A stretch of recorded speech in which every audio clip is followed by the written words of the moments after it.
Hey everybody, it's Wendy. Welcome to the 12 weeks of Christmas, week 11. We just have 1 week left. Today's gift or goodie is this adorable box, and inside the box is a jar of homemade taco seasoning. So I thought I would show you the recipe here, but you can also go over to my blog and print it at loveandstampin.com. And I also have a supply list over on my blog and in the description below the video. So if you want to order any of the products that you see me use here today, you can do that and order them from me in my online store. Also, the mason jars you can find at any store, Amazon. They're just a small mason jar. I don't even remember the size of them because I bought a whole bunch of them and threw away the box. So this is what the seasoning looks like inside, and this is almost all of it from the recipe. So it makes quite a bit, and you only need 2 teaspoons of this seasoning to equal 1 full packet, taco seasoning packet, if that makes sense. So you only need to use 2 teaspoons, and of course it's less sodium and all that stuff. So this piece of cardstock is cut at 9.5 by 9.5 inches, and I'm scoring it at 3 inches and 6.5 inches, and turning it and scoring it again at 3 inches and 6.5 inches. All of the measurements and instructions for this are over on my blog in a printable format, so you can just click on it.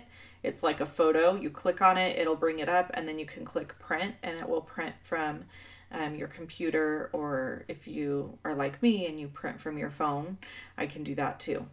This piece is cut at 5.5 by 5.5, and I'm scoring it at 15/16 on each side. So basically 1/16 smaller than 1 inch.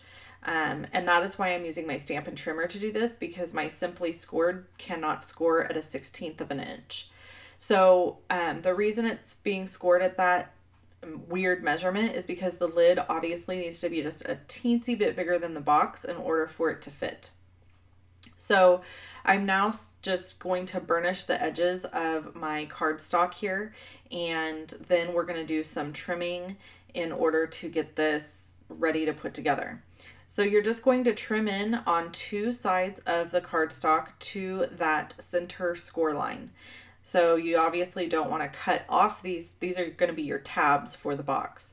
So again, you're just trimming in to that center score line, turning it all the way around to the opposite side, trimming in again to that middle score line on both of these score lines.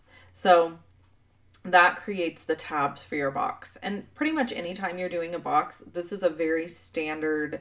You're going to just trim in on 2 sides because you have to have 2 sides that will fold up and be tabs, right? Sorry, I'm a little off camera here. The box was awfully big and I had stuff in front of me. Actually, if I'm telling the truth, okay, so here's what I do. I'm also trimming away a little excess there on the inside of these tabs so that when they close, sorry about that, that was my phone, so that when they close better. So most of you know I do a voiceover on my videos, which is exactly what I'm doing right now. I'm telling you all about it after I've made it so that I can trim out any mess ups or problems I have in the video, and then I have a really nice, clean, professional video for you. That being said, I sometimes miss doing live videos because it actually is much quicker to just narrate as I create. But the pleasure of this is the reason I started doing voiceovers on videos was actually because there was always so much going on in my house that sometimes I couldn't sit down quietly to record a video with no noise in the background. So I thought, well, if I can record the video anytime, then it makes it easier for me to just record the voiceovers later when there's no one home.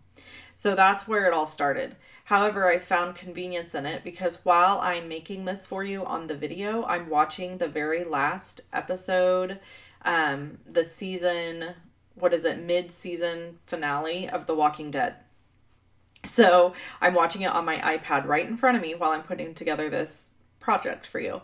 So I don't know if any of you watch The Walking Dead. I don't want to spoil this for anybody. So this would be a good time to hit mute. But did anyone else cry about the fact that Carl got bit by a walker? I'm just saying. I can't even. So I've explained this before, and I'll explain it again just because you may be new to my videos. But I never ever thought I would like The Walking Dead because I hate stuff like that. I hate anything scary. I love this show. So if you're somebody who doesn't really like scary stuff or doesn't like intense stuff, the storyline of this show is so good. I'm not kidding. Okay, so all the DSP pieces that I'm adding to the outside of this box are cut at different sizes, and they are listed over on my blog. I'm using a 2" and 2 1/4" punch to create these little circles here. I did one in basic black and one whisper white. I'm using the Merry Little Labels stamp set to stamp just for you on the little circle. And then I use this gorgeous black shiny ribbon to create my little bow that's going to go around the box. And I just wrapped it around underneath the box and came up on the outside, and now I'm tying it in the middle. I have to double knot my bows. I am not capable of tying a bow without double knotting it. So I took care of that, and then I was going to make my little tag. And so, yeah, just using some fast fuse here to layer this 2" circle on top of the 2 1/4" circle. And then I'm going to use Old Olive baker's twine. Well, first I'm going to use a hole punch. So I'm going to use the hole punch to punch a hole in the top of this tag. And then I'm also going to use the hole punch to punch a hole in the corner of that little piece there that I made for the recipe.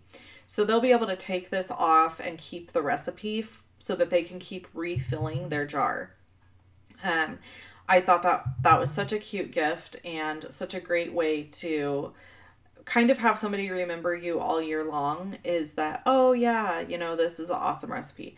Now for us personally, we never ever use taco seasoning packets anymore. I just make up a whole bunch of this. I put it in a mason jar, and we eat some form of Mexican food 1 to 2 times a week in our house. So I use this seasoning all the time.